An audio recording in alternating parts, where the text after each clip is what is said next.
Hey, welcome back to the Blue Collar Off-Road Podcast, episode 161. I'm Graham. I'm here with Luke and Cody. Richie is not able to come on today, and the reason he's not here and we don't have a guest on is because Cody was plowing on I'm taking Tuesday. sole blame. Oh No, I man, wasn't okay. done. Let me Oh, finish all my right. intro. I don't need you rudely Sorry. interrupting every time. Cody was out plowing, If you know what I snow mean. or whatever, dudes. Yeah. Oh no. Yeah, be quiet next time. Let me finish, and then you won't have. I won't have to go that far. Yes, sir. And I believe he prefers daddy. Oh, I'm gonna kill myself. I was very sick Tuesday to the point where even with Advil, I would have been completely out of it and not have been a fun camper to do an intro or even sit on a podcast. So,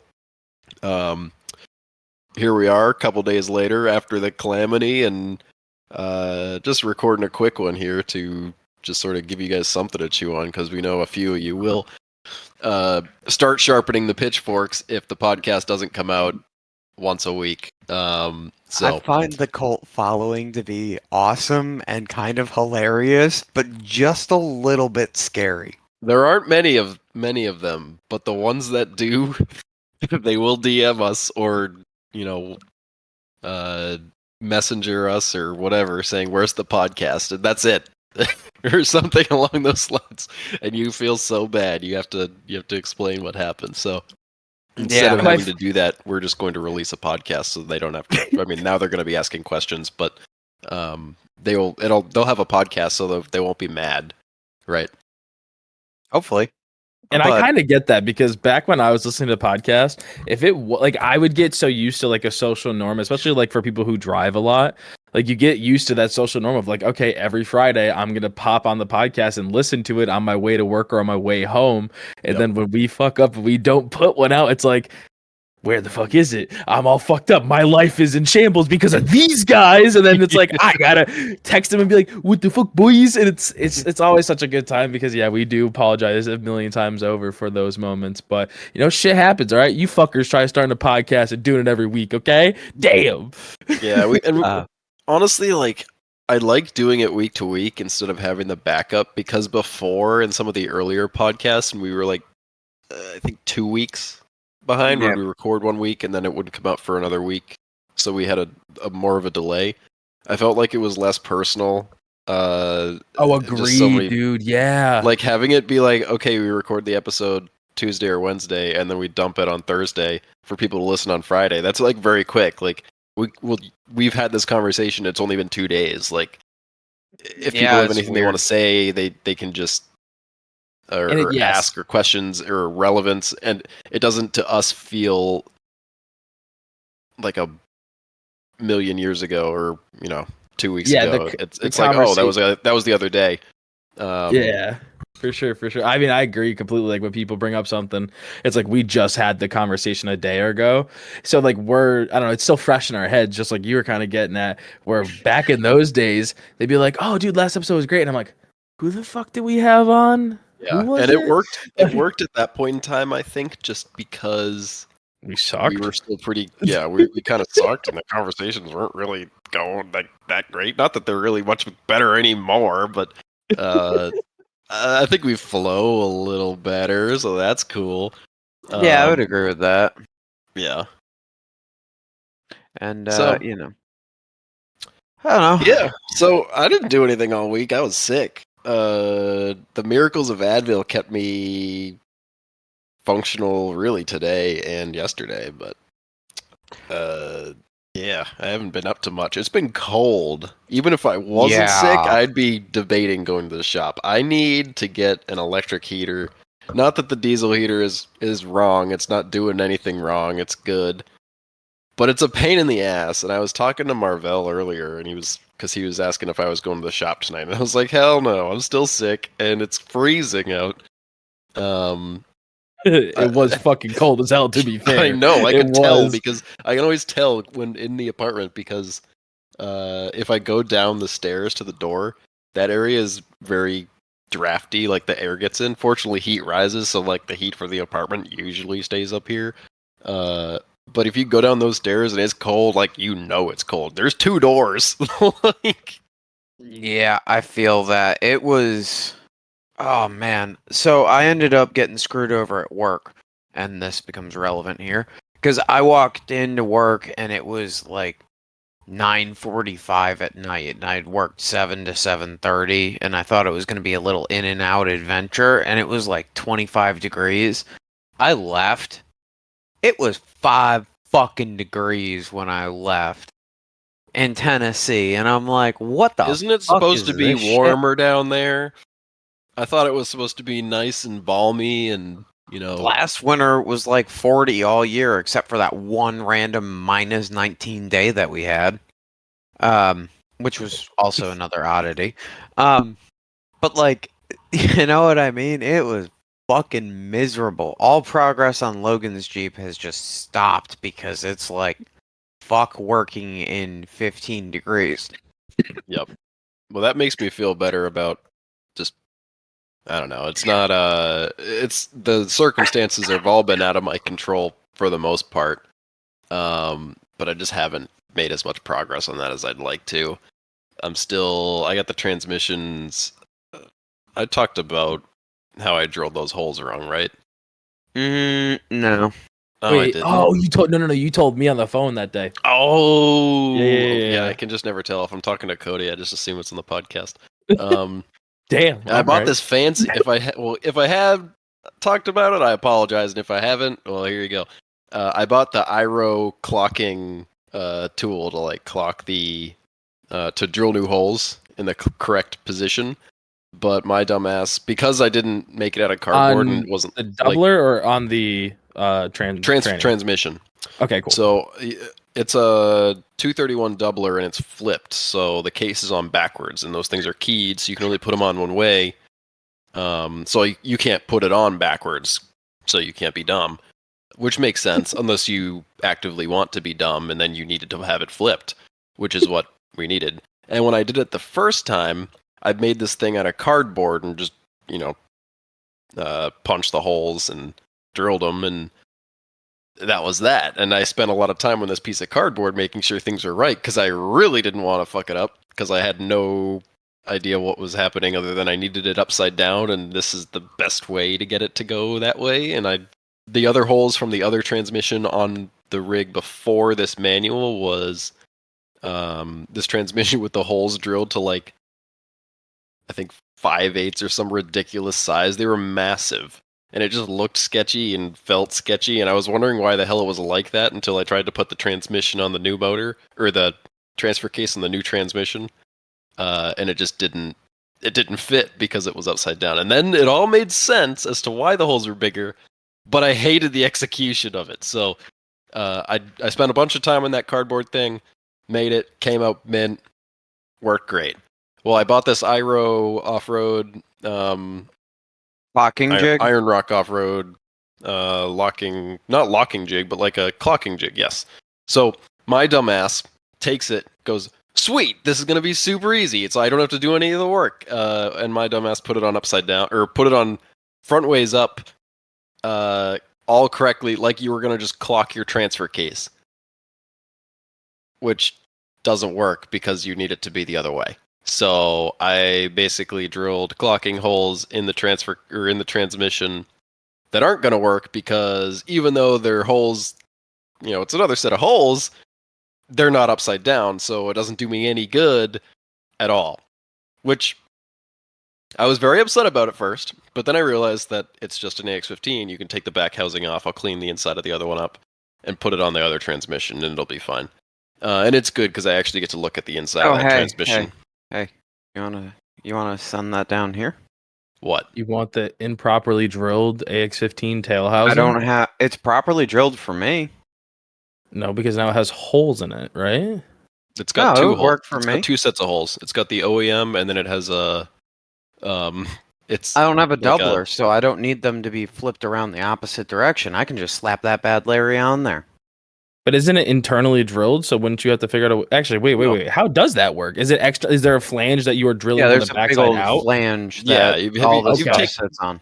You've taken a 231 off an AX15 or a No, it was AW4, out of right? the AW4, but I didn't know Same if it was difference. okay. They're all Cool. like Okay, it's I didn't external. know It's if like it a was. flange. Oh, Yep. okay, yeah. Yeah. And there's enough I didn't know if meat it there that changed. you can easily. The reason they have the clocking as a thing in the first place is because there's enough meat to actually drill the holes and get it done. Like they literally set it up so you could be dumb, or so an OEM could make it mate to whatever transfer case they wanted to. But Yeah, I mean, it was what is it? It's not the A340. It's some weird. I think R151 Toyota boys can yell at me in the comments and tell me that I don't know jack shit nor fuck, and they would be correct. But it's a Toyota transmission because it's Oh, an I'm sure ASIN. Eddie Class is screaming at us right now. Eddie Class probably has already said the name of that transmission 3 times over during this no, conversation. they are. They're very similar. I know you can actually Yeah. interchange parts between the AX15 and whatever the Toyota equivalent is. Yeah, Logan and I were getting absolutely silly with some of that stuff. There's and, I think one of them has like a lower gear or something. Like you can do some Yeah. stupid shit with it to make an AX15 a little bit better. Is One it of worth it? So, No. so according to Eddie, this text that he sent to me on the first, so the output shaft on the AW4 versus the A340 is in a Toyota are different, but you could switch the pump and take the torque converter and bell housing to make an AW4 fit a Toyota. Now Yep, we know. AW4 is the manual or the auto. Oh my god. The You can auto, tell I'm the still sick. manual is whatever. Anyways, same point though. Sorry, I was just it was good knowledge. I'm sorry. Okay, my Yeah, bad. that is interesting. Yeah, Well, he's and like the only like rabid Toyota guy I know, so he's cool. He he's messages me really cool. randomly. Yeah. And on the note of other stupid Toyota related stuff, there's a crashed IS 300 from the 90s at a local junkyard, and I'm like, they want $1,500 for it. You already have a Comanche. You do I not have need a an IS. Comanche. I don't want the IS for the IS. I want the IS for parts for the Comanche. Oh, If I were to Interesting. be really stupid, because it it's does sound stupid. that would be a 2JZ without the, what is it? The piston oilers is the biggest difference in non-turbo. However, compared to a Renix or a Renix 4.0, that's not a bad little improvement in horsepower and torque. No. But I am far too lazy to actually make that happen, and I want the Comanche out of my life. So if you know anyone that wants the Comanche, there's a reasonable price and then there's a delivered price, and we can meet in the middle on that. So, whatever. But that's neither here nor there. But yeah, there's what is it? There's that 2JZ or not Comanche, 2JZ XJ up by you guys. Yeah, That's that guy. running the AW4 to a 231 that's been adapted, like you were just talking about. Mm-hmm. I will say that. I don't know him too well. I know that he has some YouTube videos out there talking about it, but in the most respectful way, I don't think he knows all that much because the last I heard, he was trying to have Marvell and Graham swap a motor for him. So, taking what he knows for a grain of salt and all these things. So, I thought that was wild too when Marvell was, asked me if about that thing because he was going to do work on it. I was like, he lives around here, and oh yeah, he lives. Yeah, I mean, I've seen like local car now shows I and know shit that. too. I didn't know that at the time. But did he? I thought somebody else built it. Did he just buy it? I forget. I think he bought that thing built because I remember seeing pictures of the build in progress. Yeah, I don't know. I didn't really follow it enough. It's not really like 2JZ swapping and XJ isn't really like there are plenty of things I would think 2JZ swapping is cooler in, and Cherokees is like not one of them. I mean, it's cool, don't get me wrong, but it's not like I'm not going to search out of my way to find a 2JZ swapped XJ. just my opinion. Other people can think that's cool. I just don't like. It's already got a 6-cylinder. Let's just put a different 6-cylinder in it. That doesn't seem that cool to me. The only thing that I think would be cool with that would be like if you were to completely gut a Cherokee, make it look like a Cherokee, but full basically buggy treatment, and then have a 2J under there that is turboed, and like just so that way it's so many things that make you just look at it and go, what the fuck?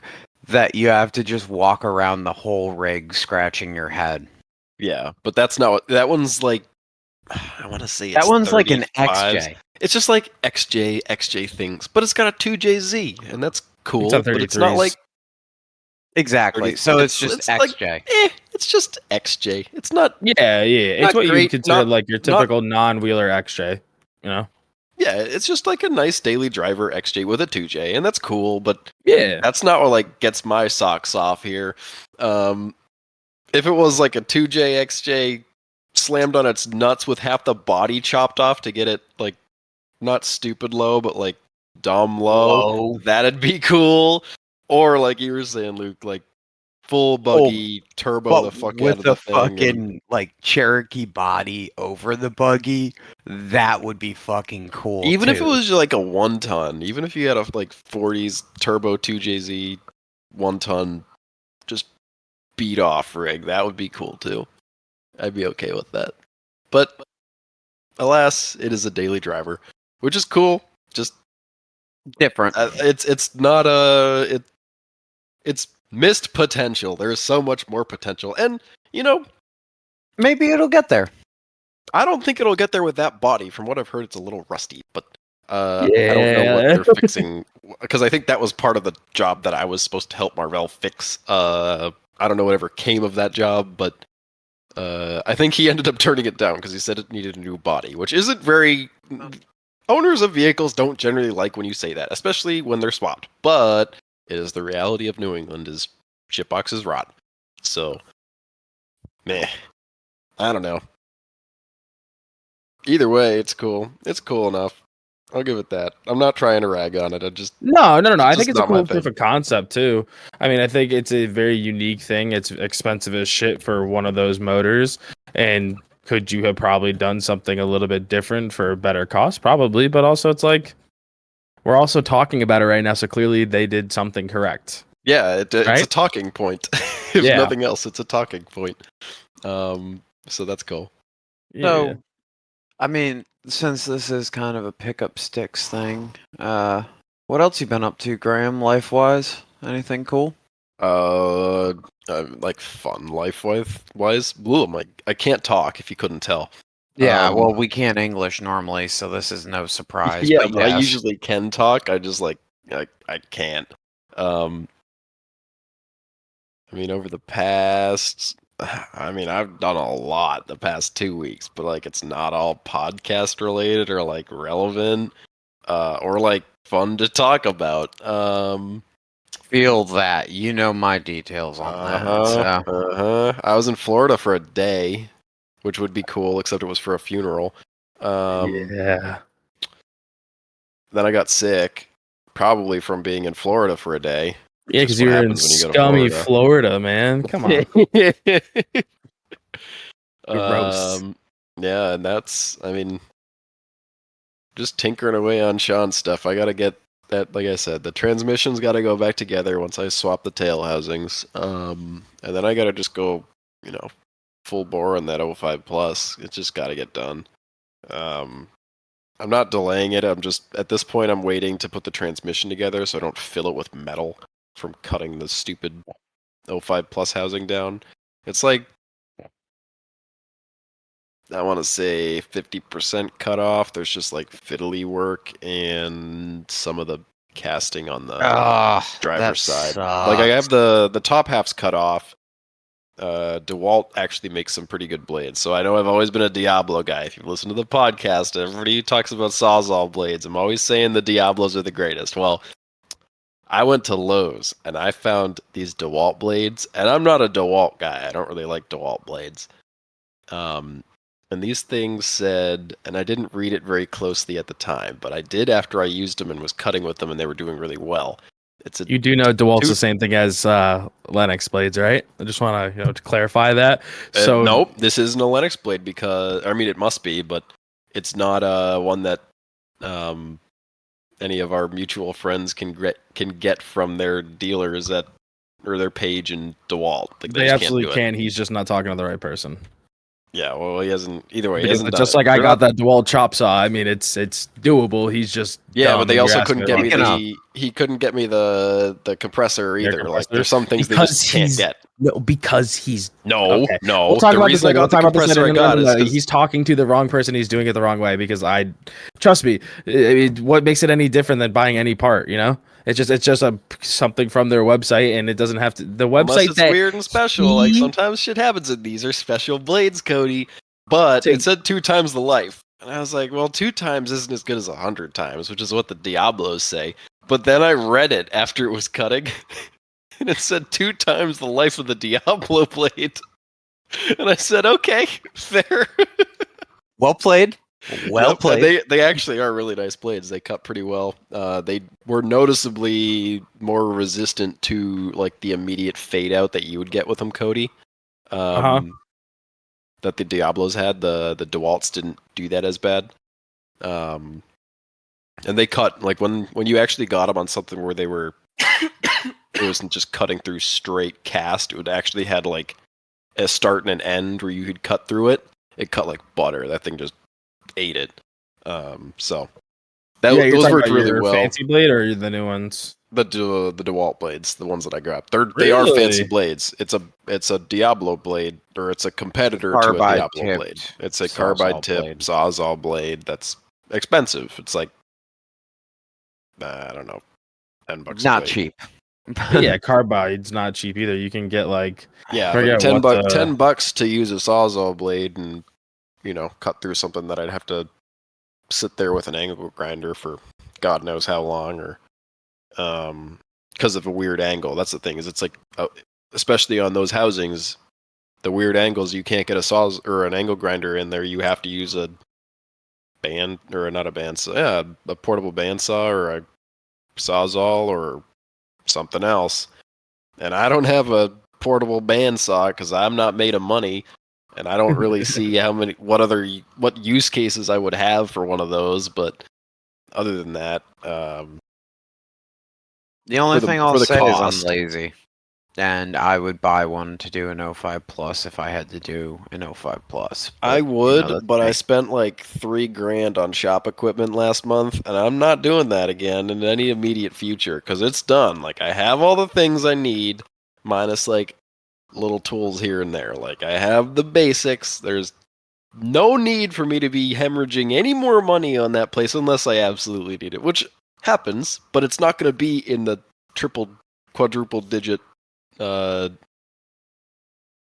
cost range. It's going to be lower than that, and I'm okay with that. But I'm not going to just go drop money on more Milwaukee shit because it'll help me cut an 05 Plus axle. I can go buy a $10 blade.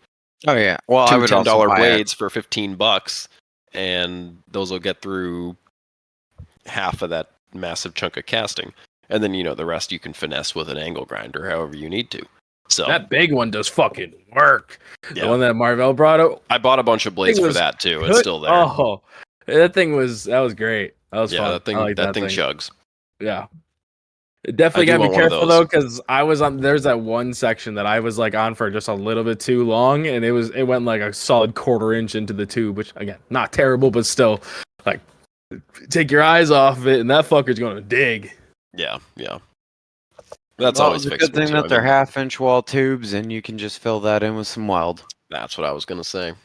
Not ideal. You probably shouldn't try cutting into your tubes, but Or if you do commit, it was your cut axle. through I wasn't gonna baby it too much. I saw a couple times where I was a little nervous. I didn't see you actually cut that part, so that's.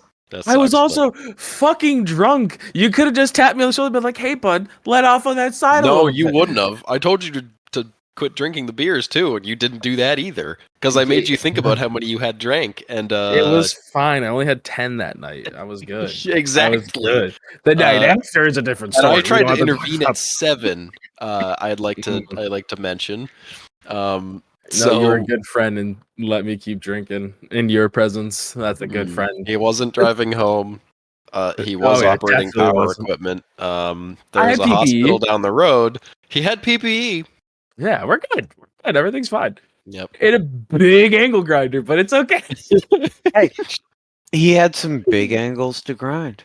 I did. There was a lot that I don't even know what that was. It wasn't a perch, but it was like a bracket. It was just the last little bit of the casting of it. I was on that for a solid like 25 minutes, just going and going and going. You weren't like you weren't belligerent, I would say. Oh yeah, you were, like I was being you were stupid, focused. but... It was you were like it was just you doing not justifying drinking and angle grinding, but I mean, had I noticed you being particularly unsafe with the angle grinder, I would have been like, buddy, time to put it down. But you weren't. You were just cutting the things off the axle, and you were doing a pretty damn good job of it. And I wasn't gonna tell you to stop cutting the axle well. Like that's not progression what you was being made. Progress was continuing, regardless of how inebriated I was.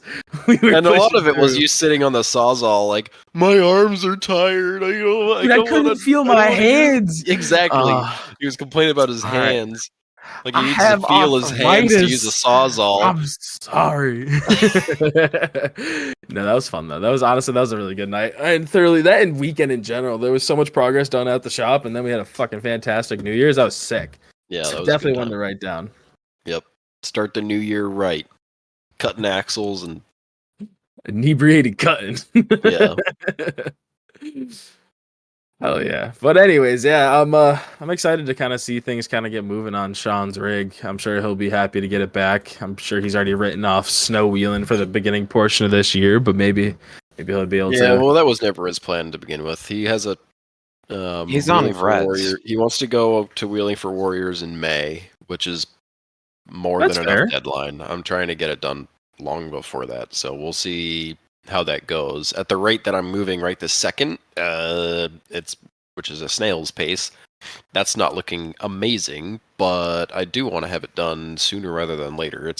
I'm not trying to lollygag on it. I've just been busy with shit out of my control. So we're gonna just keep plugging away as we always do, and it will get done.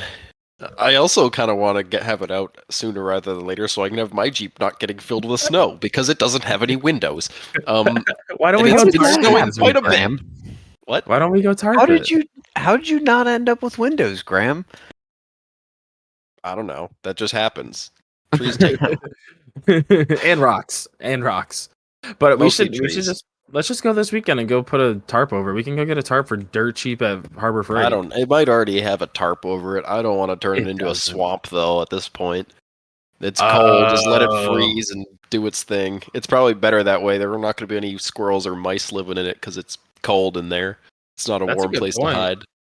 Well, unless they burrow under your seats, but it's fine. Well, then we'll have squirrels in my pants. It's fine. SIMP squirrels in my pants. Those seats are fucked anyways. I love the PRPs, but those things are hammered, and I've only had them in there, I don't know, a couple of years. My Corbos are chugging on. I know, and Marvell's got a set of Corbos that have been sitting out in his yard for the past however long, and they're still mint looking. I was gonna say they still look fucking great. I don't understand. Like, oh no, you used them a little too much, and it's been 3 years. We're gonna start cracking. I don't know. It's a little bit iffy, but Yep. Meanwhile, mine are out there right now. It's planned obsolescence. Yeah, it's planned obsolescence, but then I can just buy the heated and cooled ones.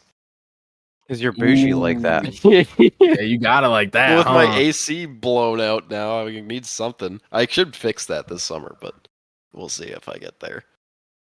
Just send an email first and say we'll talk about them on the podcast. See if they'll give us send them an email first. Be like, yo, give me a deal on this, and I'll talk about you on my podcast. We already do. Cool. It's free advertising for them. Yeah, but like, reach out, bud. All right. Well, do you see my emails, brother? We got to work on this together. This is a we thing. I'm not saying you. I'm saying reach out, bud, as in like me talking to PRP. Say maybe We're don't here. put We're me on this. talking. It's free Hey. advertising. You gotta give us charity. On that fucking note, can we just talk about the amount of fucking people that are like posting, "Oh, we got sponsored"? I'm like, damn. I guess it truly is a new year. Everyone's got fucking money to start getting sponsored and shit. Yeah, I mean, shit, anybody can do it. I'm just kidding, just teasing the boys. But yeah, We ain't no, I mean, simping. I'm not against it. I've talked about this on the other episode. I ain't against it. You guys just point me in the direction. Yeah, but General Grabber won't reach out to you, so it's fine. Yeah, because I've talked enough shit to those poor bastards. They probably don't even want to hear from me. Well, yeah, here I am bad mouthing PRP, and they're like, "Well, if you wanted to give me some seats, you gotta talk to me." Oh shit, we're idiots. craziness. Yep, that's for damn sure. Anyways, but yeah, I almost started the Jeep the other day. You guys would have been fucking impressed. I like brought out the jumper cables, was looking at it, but then I just drank a beer instead and just stared at it for a little bit, and I felt that was enough. I thought about it, and that was a good start in the right direction. Speaking of starting, sorry, Luke, you go first. I am at a full 2 weeks of no alcohol, and I am not loving life. Yeah, that sounds terrible. Let me just sip really quick. Yeah, I don't know if that came through the mic or not, but it did. I did it for you. Very cool. Appreciated right now. I'm drinking water. Big Y water, actually. So I'm with you. Speaking of the Y. It's because I'm sick. Otherwise, I'd be drinking a Twisted Tea or something dumb. Yeah, no, I'm behaving myself, but we can go more into that later. Well, that's good. We like behaving, Luke. All right. So what did you do to your shitbox, Graham? You almost started it. Oh, I was gonna not start. I don't know. My Jeep, it probably starts. It doesn't have power steering, but we don't need that. We'll fix that when we get it back. I was gonna say I haven't started my truck in a solid 3-4 days, and it's cold out, so I might start it. When's the coldest day supposed to be? Saturday. Saturday's supposed to be like. Maybe I leave it till Saturday and see if it starts. That'd be fun. Your truck or the Jeep? My truck. Oh boy. A little second gen cold start, dude. She'll love it. It should start. It started last winter when it was cold as shit, and I had left it for a couple days. But we'll see. It's got a couple more miles on it now, and they haven't been easy miles. And my dad's truck's still fired up at fucking 400,000 miles and 5 degrees. It wasn't happy about it. It went instantly to 3-cylinder high idle, but like, hey, whatever. I don't think I have a 3-cylinder high idle. You do. It's Hold just on a second. What? 3-cylinder high idle? Yes. What? It cuts off the other few and just what? Yeah. It helps to generate more heat in the engine block because you're running those 3 cylinders harder, and it's like 1, 3, and 6 or whatever. I forget exactly what it is. The 5.9s do not warm up unless they're under load. Like if I drive my truck and it's at 100 degrees on the coolant temp, and I leave it and it's cold out like it is now, and I leave it to idle, and I go into the parts store to buy parts or whatever I need to do, when I come back out, it will still be at that temperature. It does not warm up. Do you have a piece of cardboard between your intercooler and your radiator? No, because that's bad for them. I don't know about that, but okay. Never had a problem with overheating on that one. Well, I'm not saying it'd overheat. I'm just saying, like, I don't think it's good for all the other things that might potentially need cold air to cool down. But the not all that terrible. Is. If it's cold enough that you have to do that to get some cabin heat, I'm not worried about the other I don't stuff. have any issue with cabin heat. I have this junky thermostat in it. It's some AutoZone piece of junk, and it's kind of goofy because in the summer it's kind of doing weird things. It runs a little hotter than like midline, which is 190, I think. So it runs probably around 200, which is actually fine. I don't think there's any problem. When you go up hills, It will start getting creeping closer to the end of the workable range on that gauge, but it never goes over. And it's almost like the thermostat is delayed, but it's like very visible on the gauge. It's almost scary because it doesn't react immediately. So like you'll be doing things and it won't be responding or giving it the correct amount of coolant to make it, level out. And that's in the summer it's sketchy, but it's never given me a problem over the whole year I drove it last year. And I drove it a lot last year in some pretty hot temps. And up some pretty steep hills at like pretty sustained like heavy throttle, and it never with the trailer, it never overheated. Other than when the belt came off, but that was, because there was no water flowing. And in the winter, it seems like it really holds all the coolant in and heats it up, and then it's fine. It'll run at 190 once it gets to 190. For the rest of the time it's driving. So I think that's been good, and I've had good heat. It's never, once it gets going, it's fine. So if only the heated seats worked. The heated seats only work in perfect conditions when the interior is warmed up already, and that's kind of defeats the purpose of them. So and mine doesn't work anyways, but the passenger one does, but it only works when you like look at the plug and pray and it's warm out. So that sounds like WJ heated seats, very similar. Yeah, well, it's a Chrysler, so makes sense. Yeah, and it's a mess because it's like a special package with a special central timing module board with the relays for those things, and it has to do some sort of check to make sure the seats are working. And obviously, if you have a break in the circuit, it's not going to put the heater on because you'll shock your ass or something like that.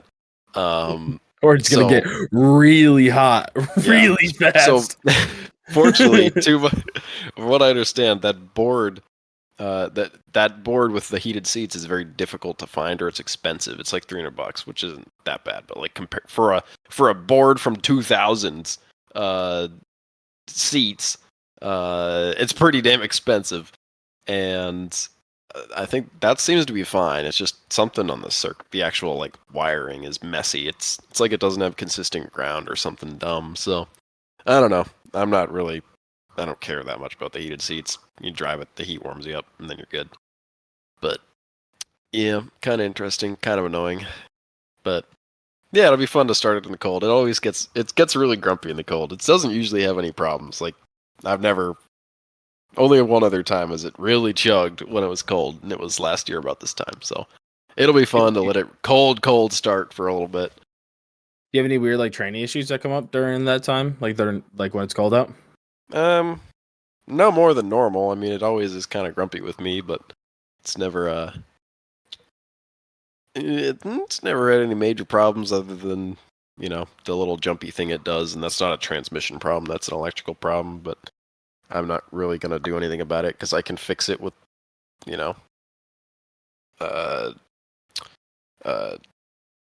can't I think of the word? I have no idea. I'm trying to think of the words you're trying to think of. It wasn't even a serious thing. It was like I was trying to be funny. Now it's not funny at all. Like a crucifix. Yeah, you kind of killed that. I just have to wave the sage and the crucifix over it, and it fixes itself for like a month. Usually, right before a trip, I have to just like.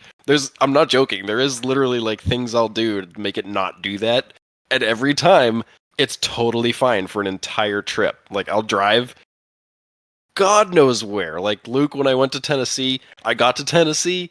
It was great. It didn't have any problems driving the whole way down. I get to Tennessee, and all of the gremlins start coming out because it's like, oh, you're not driving back, huh? You're just gonna stay here. Now we're just gonna fuck you over, okay? It was doing that thing where the radio stopped working, a bunch of random bullshit. The fucking ground that we fixed next to the trailer. Yeah, well, that ground needed to get fixed again once I got back from Missouri. But see, again, it's just the sage and crucifixes. You fix all the little electrical gremlins in the thing, and then it's good for a while. And for no rhyme or reason, it'll be bad again. That big ground issue has been resolved. They use a really shitty. It wasn't even a terminal clamp. It was like a terminal with little push tabs that you fold over the wires, and they've got 8 wires going into this thing or some shit. And there's no solder, no nothing. It's just crimped on. So the wires get all corroded. and they start falling out of this like terminal that's just clamped on. Like, I don't even think it was clamped on that hard. RJ would know. He was with me when I pulled it out. I think I still have it at the shop because it's just so funny that that's what was holding all the grounds, and it's so like juvenile. It's this tiny little thing that should not belong on a diesel truck. Doing like all of the important grounds for everything. Like, I'm pretty sure the truck won't run without some of those grounds. Actually, I know for a fact it won't run because it's caused me problems like that before. Like when I first bought the truck, it didn't want to run because of that. I didn't know that at the time, and neither did Miguel or any of the other guys who were there, but that was why it was doing that. And it would just act up at weird times, and then it finally started acting up a lot, and I started messing with it more, and then it started getting really bad. To the point where it was like stalling on the middle of the road, and I was like, I'm just going to put the right pressures on it to make it start, and we're gonna pray you make it home and you don't do that again. And it did, and then I fixed it the next day. So yeah, you'd go over bumps and like everything would shut off. Or I remember I have a video of like the gauges just like doing weird things and then lights coming on and going off. And it was just very confused and not happy, and that's when I knew that needed to get fixed. That sounds certifiably not great. No, I will say, I love the Dodge. I do not like the electrical problems that it has come with. It has a lot of them. I've fixed a lot of them. Comes with the territory now. I know. And it's just frustrating because I had similar issues with the Jeep and I fixed them all. So like, I know they can be resolved. It's just patience. Like, and you have to not be dumb too. I mean, there's a lot of people who will just ruin. No need to call me out like that. Yeah, I'm just saying. Like, there's a lot of people who just do dumb things. Like, something's wrong and they don't know what it is. Like, 'cause it's probably a ground, and then they do weird shit to fix it. Not saying that I'm completely not at fault for doing that. Like, sometimes I don't want to fix something and I know it's a problem, and I just, I put tinfoil over the wire like they tell you to do on the internet, and that works for a while, and that's fine. It's a thing. It's literally a thing. It's a commons thing. Yep. It's a thing. It actually fixes it for a little bit. It does revert back. I don't know if the tinfoil just gets charged with too many fluorides or what, but now does the part that I was telling you about us or me and my dad putting an extra set of grounds in the truck make sense? Yeah. I know the reason why it happens too, because I've gone down the whole rabbit hole, and I know how to fix it. I just haven't done it yet because that thing needs a lot more than just that wire fixed. It needs all the power and grounds redone for me to resolve a lot of my gremlins, I have a feeling. So I'm just holding off on all of it till I can buy 2 batteries that aren't going to leak battery acid all over my fenders and ruin them, because they're already ruined. I mean, visually outside they look fine, but they're ruined. They're like the driver's side is covered in acid because it's my year-old battery is leaking copious amounts of battery acid everywhere, which is super cool. We love that. Certifiably not great. Yeah, it's I love when my battery ruins my fenders, which are very difficult to find in decent shape in New England, but I digress. They still look pretty from the outside, just not from the inside. For now. Indeed. Yeah, that's like, I don't know. I could go on and on about the Dodge and its fucking quirks, but I love it. It does all the things I want it to do. And more work still before we do the trips and such this year, but it's just, I put a lot of miles in that thing. I think I bought it middle of last winter. Yeah, and I then probably owned it a year and a half, right? Yep. And I bought it with 234,000 some odd miles. And it now has 265,000 miles on it. Yep. You added them up pretty quick. Yeah. And then I went to because I'm looking at changing my insurance, and I put the the number I expect. I thought it wasn't seemed correct in there, because it's been a year and a half ish, and maybe 2 years, even 2 years. Like, if you split that, that's still 15,000 miles. I put that in, and then the insurance thing where you have to put in the mileage and all this other stuff. It was like, that seems a little high. Like, are you sure that's your actual number? And I was like, pretty sure. Like, if I've done a anything, lot it of might be driving. Leave me more. alone.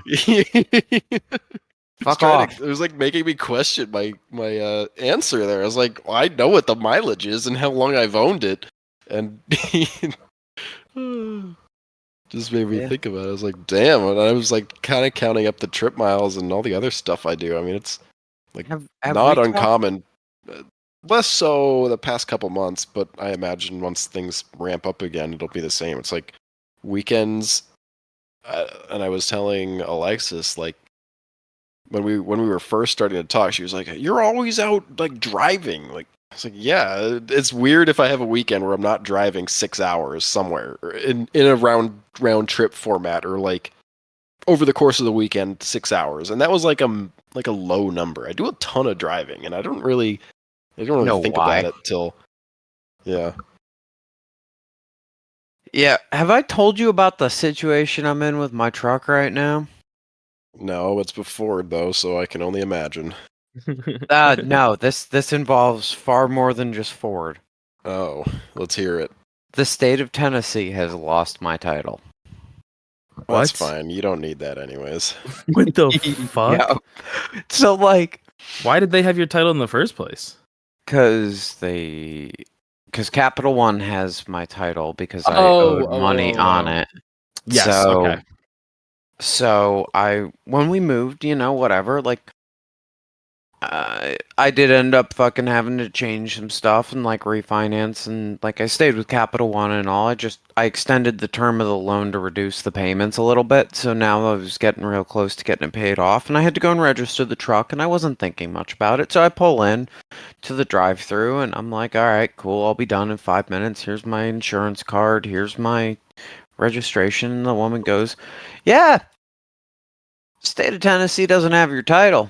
And I'm like, do what? Huh? This isn't. Woman, what are you talking about here? That's between Capital One and Tennessee. I sent all the paperwork I had to send when I moved. Capital One should have taken care of it, and Tennessee should have taken care of it. I'm like, all right, cool. So, like, I actually have all of the money sitting ready to pay the truck off because, like, I've been wanting night vision. I've been wanting to do the stuff I had to do with the Jeep, and I've, like, been sitting there and looking at my expenses, and I'm like, all right, cool, I'll pay the truck off. So I go and do that, and fucking, I call up the state of Tennessee, and I'm like, hey, what's up with my title? Oh, Capital One didn't send it over. Okay, cool. So I call Capital One, and they're like, hey, yeah, no, we sent the title over. We don't have it. I'm like, huh. Well, this is something. You do realize that title's like Connecticut, and I live in Tennessee, right? You can see the problem here, right? Well, we'll put your money in escrow. If we haven't gotten this figured out in 2 weeks or a week, we'll send it back to you. And I'm like, what the fuck? So I call Tennessee up, and they're like, all right, well, you have to get them to send this form and that form. And it's like, all right, cool. So, like, I'm in the process of trying to get that done. Meanwhile, I have the money to pay my truck off sitting in the middle of. Well, it's with Capital One, so I'm hoping that, like, it's not going to go missing. But, like, at the same time, it's kind of like, what the fuck? Why? Because they can't reply or they can't request another title from the state of Connecticut. Will they not like issue one or something? Or Um, it's been 2+ years. it doesn't And matter. I was gonna I say have. that it's unlikely if it's been 2+ years and the title was supposed to be handed over that long ago. That's not It's really on them anymore. Yeah, You so don't I'm usually kind of just keep spare titles around for people's vehicles. That can get messy very fast, Cody. No, but they can no, but I mean it's the same thing. Like I could just go to the state of Massachusetts and request a new title for my truck, like or my yeah, but you you can, live but there. you and I transferred the registration on the Connecticut title to Tennessee, which is another sticking factor. So I was supposed to get a Tennessee title issued. I mean I bet you there's an easy answer for this. It's Oh, just there gonna is. take a little bit of fucking It's finagling. no, it goes to the go to the courthouse with the truck, unregistered. Be like, hey, Mr. Officer, can you please come outside and read my VIN tag to the off and write down the numbers here? Yep, matches my registration. Cool. We're gonna just say that we lost the title and we reissue a new title through Tennessee. But it's just obnoxious because like now I have to go to the courthouse instead of having to go down there and like I have to wait because Capital One says that you have to wait 2 weeks before they're going to, after they like go through the start of this process to call back, and it's just like, cool. I get to drive an unregistered truck now for like going on 3 months, and I've been trying to get this resolved for like the last month and a half because I didn't realize that there was like, you know, an issue with my like I knew my registration was coming up, but also like I wasn't really thinking about it that much. And then I was like, "Oh, hey, my registration says 23. It's 24. Really should probably take care of this." All right, so maybe a month and a half, isn't it? Maybe it's been the last 3 weeks, but you get the picture. And yeah, that's just where I'm at with it. So my truck currently doesn't have a title or a registration, and it's just like, this is cool. You don't need those. Yeah, yeah, about that. I want to You get just this figured out as quick. long as you don't get caught, you don't need those. You know what's funny? I have a letter from Capital One saying that the Tennessee, um, basically the DMV has to get me the title, and I have a letter from the state of Tennessee saying that Capital One has to get them the title. So I've just been driving around with both of those, and then I have the letter of the form that, or like I have a copy of the form from Capital One to get them the title to Tennessee and vice versa. And so like I've been driving around with 4 stacks of paper trying to like explain the situation. So if I get pulled over, I can be like, I know it's currently not registered, here's why. Cuz like what am I supposed to do? Just stop living my life? Nope. That's stupid. I'm trying to come up with a reasonable answer, but goddamn, dude, that just sounds like a fuck situation. No matter what way you cut it. Oh, Yeah, so jeez. I got all that going on. And then That's my what I grand love. That's what I love about cars and like all this stuff is, you know, there's so much, like, not even that much. There's just, the minor amount of red tape and bureaucracy that is involved around it all. Like, it doesn't actually stop much in the grand scheme of things. Like, if you yeah, have a like vehicle and it's like you've been driving it, you own the thing, and you know you own it, and you've got the paperwork to prove that you own it or whatever, and somebody screws up and you lose a title like Luke's or something. He's like, what are you going to do? You're just going to keep driving it, and they're going to give you a piece of paper that says you're immune to the laws of needing this because we fucked up. And yeah, and it's it's like just okay, it's we're just here. funny. I don't know. I get a kick out of stuff like that where it's, there's supposed to be this hard set rule where like you cannot break it, and then oh no, we broke it. Here you go, free pass. Yeah, we fucked up. So like because we fucked up, here's your paperwork to say that we fucked up and we're trying to unfuck our fuck up. But it could be like 3 weeks because oh, by the way, we got an ice storm in the middle of Tennessee which shut down the fucking DMV. Oh, and then in the middle of this, there's some family drama going on, but then there's some family drama I can actually talk about. So like I'm in the middle of dealing with all this shit, and I get a phone call from my mom, and she's like, "Hey, so I don't exactly know what's up with your grandfather and all, but things are not looking good. He fell down. His head like hit a glass wall at a museum in the Florida Keys because he's like 94 and they've never seen the Keys and all of that. And they're like, yeah, there were EMTs that were on the tour with them, and there was people on site and whatnot, and they were able to get him like into the ambulance, and then they've put him on the helicopter to we don't know where, but we think it's Miami. So my grandfather is passed out with a head injury. Next phone call we get a day later, like not having heard anything, trying to like call hospitals and whatnot to figure it out. Nope, it's my grandmother calling my mom, and in the background, my mom started recording it just to send it to me. My grandfather cut his ear off, got a concussion, lost 1.5 quarts of blood, I think it was. Don't quote me on that. I'm going off of what my mom said, so like, hey. So he's loudly arguing with the doctor about the Boston Red Sox versus the Yankees while his ear is getting stitched back up from having been cut completely off. Or not completely off, but like hanging and flopping around and like all of that. And he got 56 stitches to reattach his ear. But he has to pick a fight with the doctor because the doctor showed up late and was a Boston fan. As he fucking should be. Good man. Fuck them Yankee peoples. Terrible.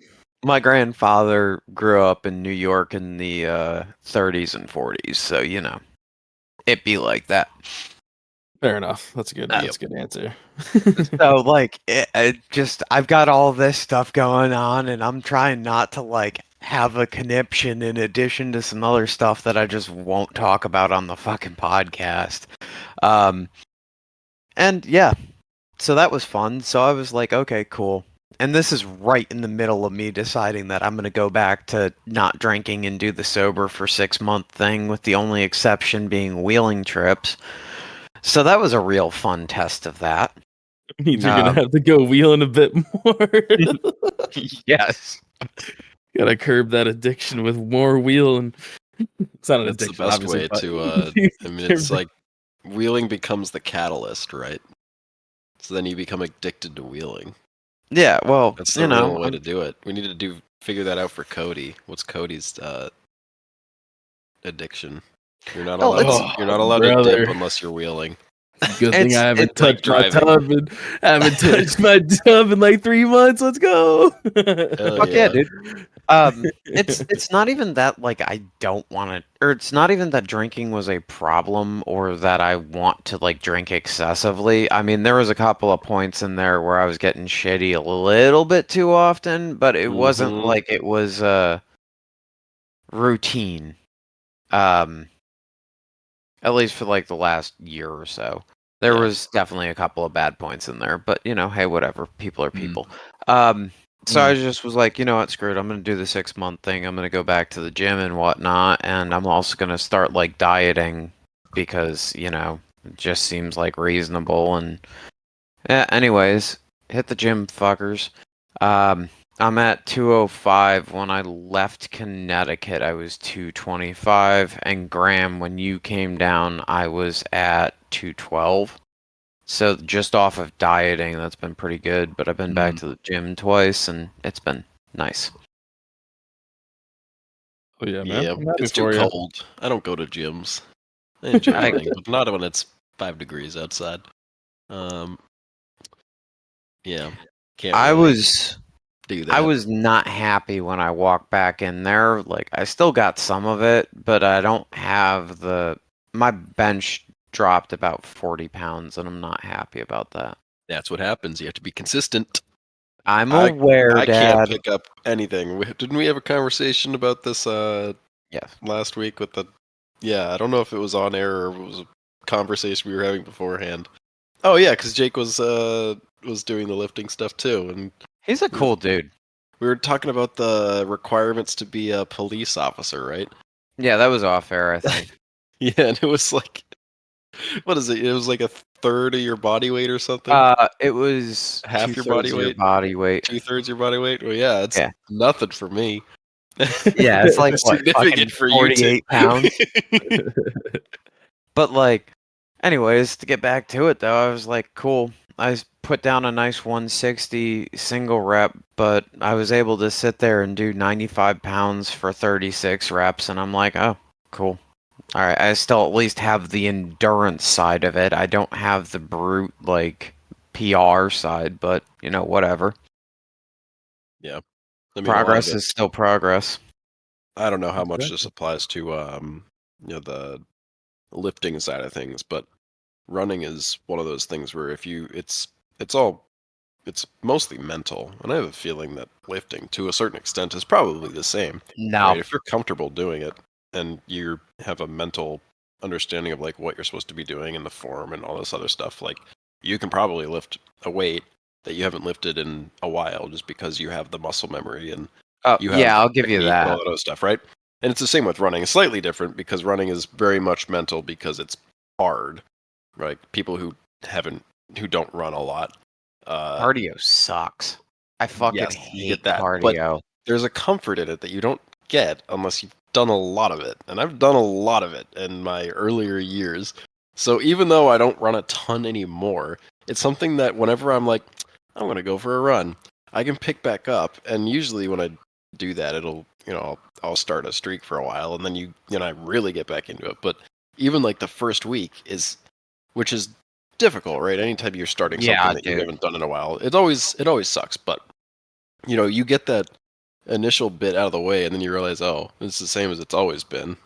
Like exercising doesn't really get more or less difficult. I mean, obviously, there are exceptions to that, right? Everybody gets older, and you might have something happen. You might be way weaker or whatever, and things are going to be different in that case. But in most healthy people, and you go and you jump back into an exercise that you haven't done in a while, and it's like you can do that, and it's not really that big of a deal because you have the Yeah.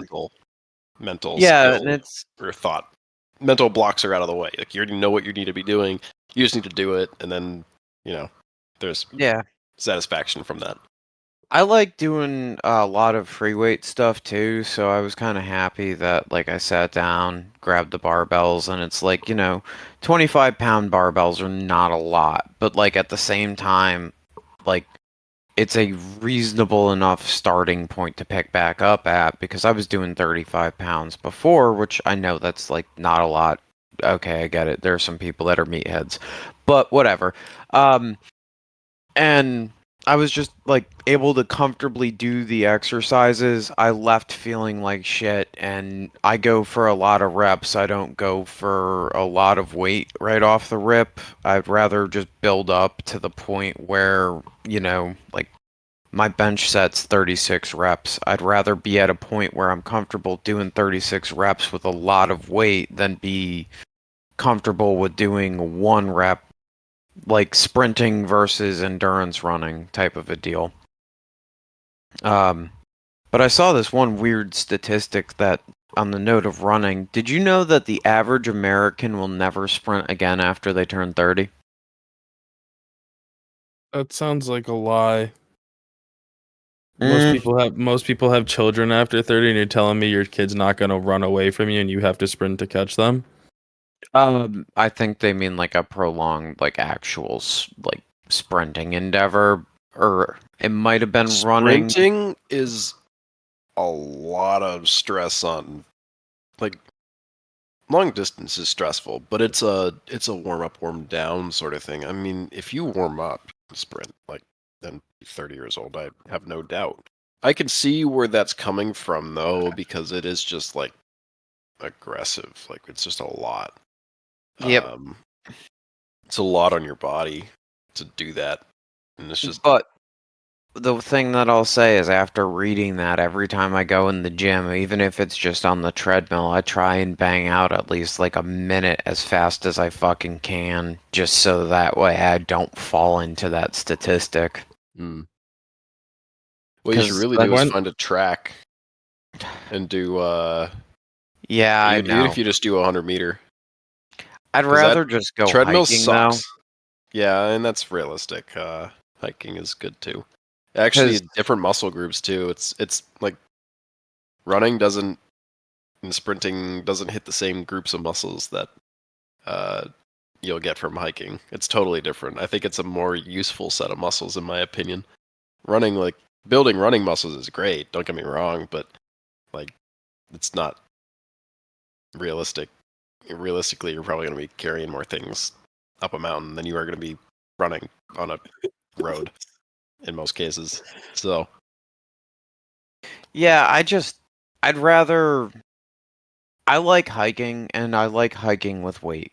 Like, I have zero issues, you know. I'll go to a weird spot in Tennessee that's not like near, not a common hiking spot with, a buddy or two. We'll throw on plate carriers, throw a dumbbell in the backpack, throw some water in the backpack, and we'll go bang out 6-7 miles, and we come out of it feeling like shit, but it ends up I just prefer that over going to a track. I can't tell you exactly what it is, but like hopping on a treadmill doing a suffering minute, completely fine. Going to No. a track, zero interest in doing that. Going hiking with an extra 45 pounds on my body, completely down with that. Let's go for 6-7 miles. Yeah, I mean, I think the biggest thing is scenery. I don't like treadmills because you don't get to look at anything. I don't really like tracks, but I've done a lot of laps around tracks because I was a distance runner and I did track. And the only thing a distance runner can do on around a track is run around it a lot of times. And it sucks, but I'm used to it. So there's like some sort of comfort in the fact that you know exactly what your distance you're going and you're getting that satisfaction from doing the loop so many times or whatever. But yeah, I don't know. Treadmills at the same time, treadmills dictate everything. Like you just have to, the treadmill is the leader and you just have to follow what it's telling you to do.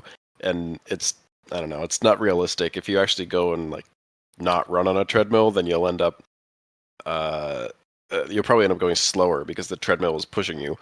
But you have to find that you have to push yourself without a treadmill, which is a much better way of going about it because it's, I don't know, just more realistic and, works you harder. I guess anyways, maybe that makes sense. I was just gonna say it makes sense. It's like it's not the same. No, like a stationary bike, it doesn't really matter because you're doing the same function. Where like the treadmill is like you're not like pushing full. I don't know. Like I could definitely see what you're getting. It's not the same thing at all. Yeah, like they're close, but not the same. Not the same workout in the slightest. Which is why I don't really like going on treadmills at gyms. That's why I wouldn't go. I'm not going to pay for a gym membership to go and run because I could just go outside and run and it'll be a better exercise mentally and physically, in my opinion. Anyways, and I'll be able to look at things and have a little fun jog and I don't know.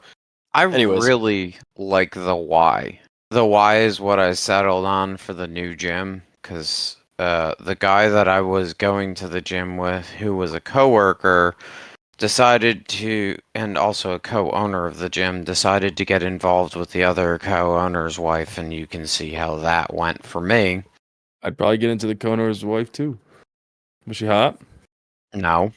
Oh God. Oh, never mind.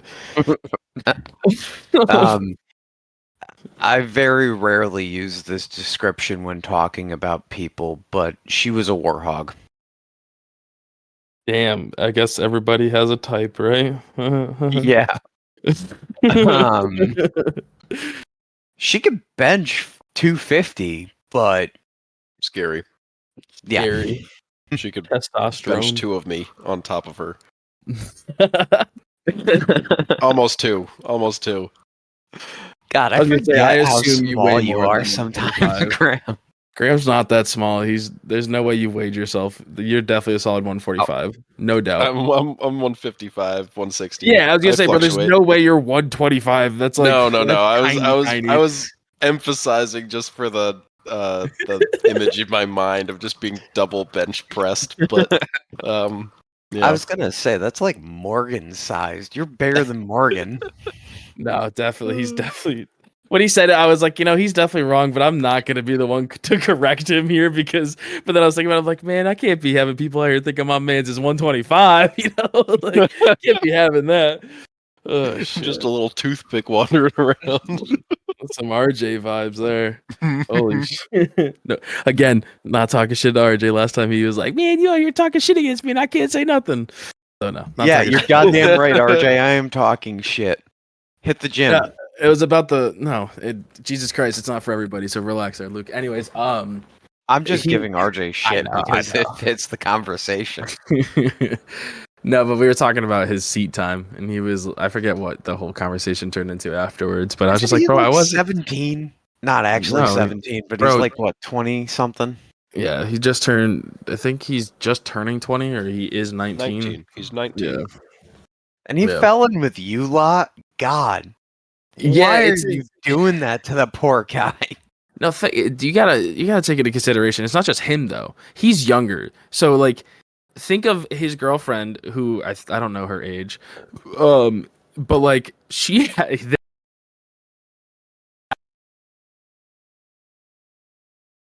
Hello? We lost him. Rip. test. Are we back? Okay.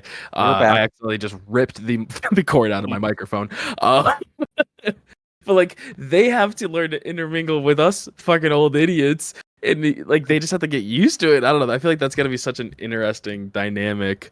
Where with us, it's like I don't know, like 35-year-olds is like we're kind of all in the same headspace from like I don't know, I'd say 27 to 40 that like don't really know what's going on, trying to figure out where the fuck we're gonna live, how many kids we're gonna have, and like how we're gonna get there. It's kind of we're all in that same mentality where I don't know, when I was under 21, fuck. I don't think I would have been hanging out with 27-year-olds, 28-year-olds. But we do cool Jeep things somehow. Except for you, Cody. Ooh, And Richie. he tries. He's I doing know, I'm things. just giving him shit.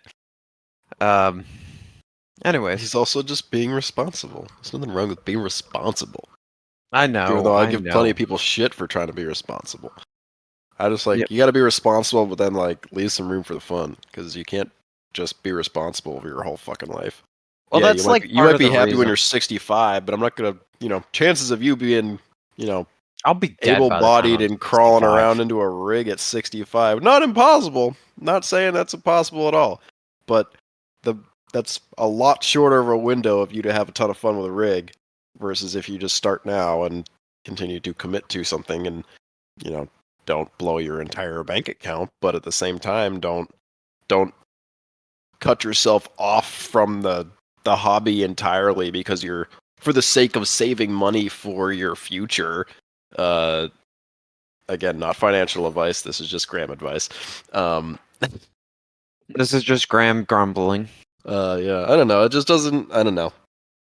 Whenever people don't spend any money on any hobby that they have because they're trying to save all of it for, their future endeavors, it's like, well, that's irresponsible too. Like, don't short yourself now so you can maybe have something good later.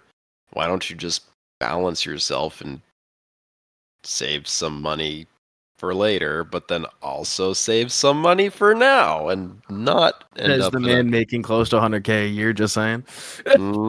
Yeah, I know it's easy for me to say. Way to just throw my numbers out there.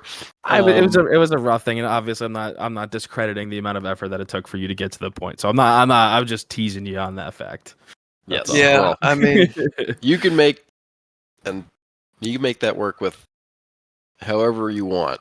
It doesn't get any easier or more difficult the more money you've made, in my opinion. This is true. Because all you end up doing with more money is creating more financial problems. You put yourself in more binds. Yep. Financially with for sure. with listen. Mm. With I probably still spend more. I mean, because I'm lucky. I have the options to go and find a cheap shop and rent that and go and buy tools and put all my shit in there and work on things, and I have that option.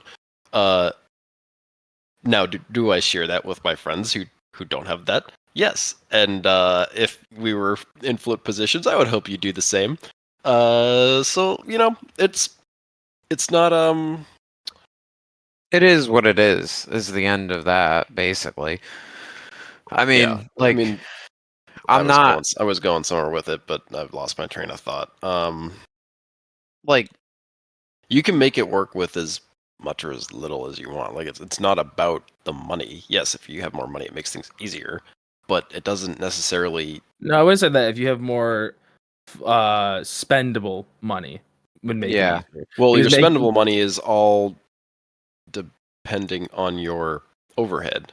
If you don't have any overhead, yeah, you could be making half what I'm making, and you'd have just as much money as me.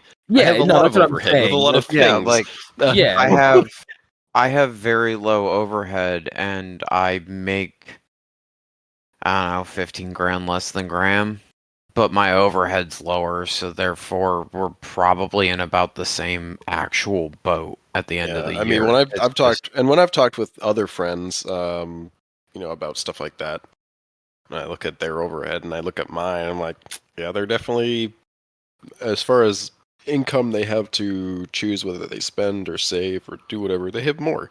And a lot of my overhead is because I am committed to doing the off-roading thing, and I'm not overstepping.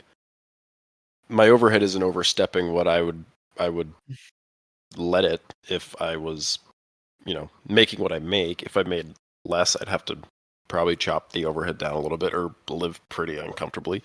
Um, so I don't know. It's just always a balancing act. You can't really yeah, necessarily say what somebody is making doesn't necessarily mean that they have a lot of play money, right? I mean, you can have something and you know it's doing something for you, and I mean, my income's all over the place too because I work on shit on the side. So like, I don't know, some months it's double, and some months it's all overhead. Like it all depends. So yeah. it's And hard like to it's hard to gauge.